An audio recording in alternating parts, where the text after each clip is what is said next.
তারা কি দেখে না যে আকাশমণ্ডল ও পৃথিবী একসাথে ছিল, তারপর আমি উভয়কে পৃথক করে দিলাম?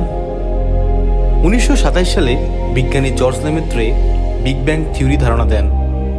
1965 সালে বিজ্ঞানীরা মহাজাগতিক রেডিয়েশন আবিষ্কার করেন, যা বিগ ব্যাংয়ের অস্তিত্ব প্রমাণ করে। বিজ্ঞান বলে মহাবিশ্ব একসময় একটি বিন্দুর মধ্যে সংকুচিত ছিল, যা একটি শক্তিশালী বিস্ফোরণের মাধ্যমে প্রসারিত হয়। কুরআনে ঠিক এই তথ্যই 1400 বছর আগে দেয়া হয়েছিল। আপনি কি মনে করেন কুরআনের এই তথ্য বিজ্ঞান দ্বারা প্রমাণিত? তিনি আকাশ ও পৃথিবী 6 দিনে সৃষ্টি করেছেন, এরপর তিনি আরশে সমাসীন হয়েছেন। বিজ্ঞান কি বলে? বিগ ব্যাং এর পরে মহাবিশ্ব ক্রমশ প্রসারিত হয়েছে। বিভিন্ন গ্যাসীয় মেঘ থেকে তারকা সৃষ্টি হয়েছে।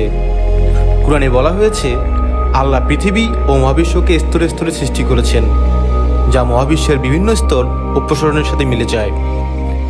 আপনি কি জানেন কুরআনে মহাবিশ্বের স্তর সম্পর্কে বলা হয়েছে?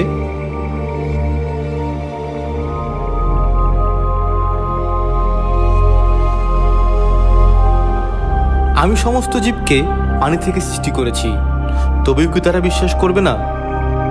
বিজ্ঞান কি বলে? বিজ্ঞান বলে পৃথিবীর প্রথম জীবন পানির মধ্যেই শুরু হয়েছিল।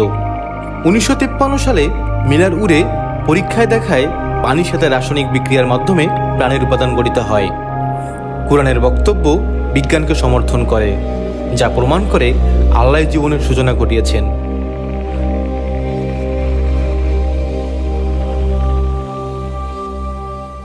আমি আকাশকে এক শক্তিশালী ছাদ বানিয়েছি এবং আমরা এটি রক্ষা করে চলেছি। বিজ্ঞান কি বলে?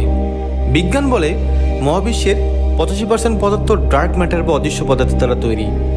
কুরআনের এই আয়াত মহাবিশ্বের এই অদৃশ্য সুরক্ষা স্তরকে নির্দেশ করে।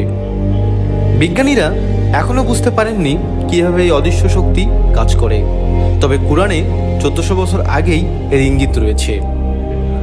আপনি কি মনে করেন বিজ্ঞান একদিন ডার্ক ম্যাটারের রহস্য উন্মোচন করতে পারবে?